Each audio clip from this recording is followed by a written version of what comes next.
America में 9/11 के हमलों को ठीक 20 साल गुजर चुके हैं और इस दौरान इनके बारे में बेतहाशा मवाद सामने आ चुका है, लेकिन फिर भी चंद ऐसे साजिशी नजरियात हैं जो आज भी खत्म होने का नाम नहीं लेते। इस वीडियो में हम कोशिश करेंगे कि ऐसे ही चंद साजिशी नजरियात का जायजा लें कि उनके अंदर कितना दम है।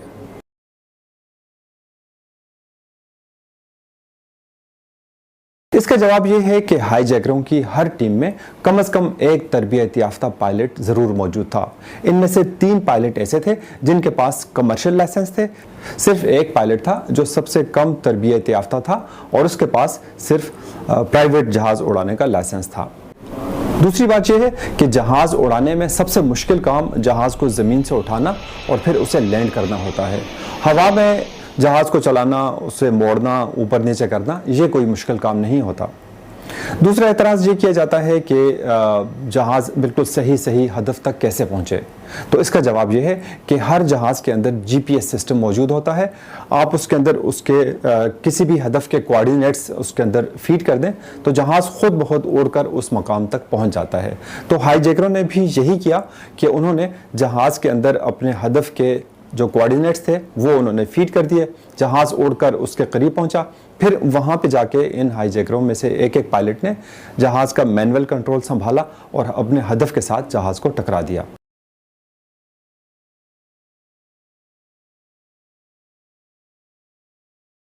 दरअसल 9/11 के दिन पहली बार ऐसा हुआ कि मेनलैंड अमेरिका पर फजाई हमला हुआ, इसलिए अमेरिकी फजाइया इसके लिए बिल्कुल तैयार नहीं थी।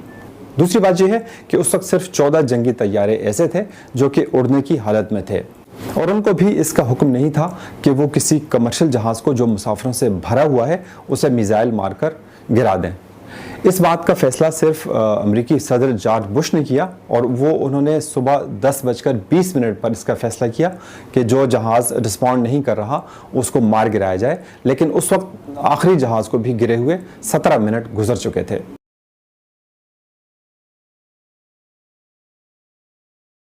ये साजिशी नजरिया भी बहुत आम है। इसके तहत कहा जाता है कि जहाज का ईंधन आमतौर पर 1200 सेल्सियस पे जलता है, जबकि ट्विन टावर्स में जो स्टील इस्तेमाल हुआ उसके सुतूनों में जो स्टील था उसका दर्जे पिघलाव 1500 सेल्सियस है। तो ये कैसा हुआ कि वो स्टील इस हद तक पिघल गया कि दोनों टावर जो हैं वो गिर पड़े। तो इसका जवाब ये है, अगर आपने तवे पर गर्म होता हुआ मक्खन देखा हो तो आपने मुशाहिदा किया होगा कि पिघलने से बहुत पहले ही मक्खन की टिकिया जो है वो अपनी मजबूती और सख्ती खो देती है। यही हाल स्टील का है। जब स्टील को 1000 डिग्री तक गर्म किया जाता है तो वो अपनी 90% सख्ती और मजबूती खो देता है। जब दोनों जहाज टावरों से टकराए तो एक जहाज ने एक टावर की 6 मंजिलें जो थी उनको बुरी तरह से तबाह कर दिया, जबकि दूसरे जहाज ने 8 मंजिलों को तहस नहस कर दिया। इसकी वजह से इमारत के अंदर स्ट्रक्चरल खामियां पैदा हो गईं। ऊपर से जब ईंधन जलना शुरू हुआ तो स्टील बिल्कुल मोम की तरह नरम हो गया और कुछ ही देर के बाद दोनों इमारतें यके बाद दीगरे गिर पड़ी।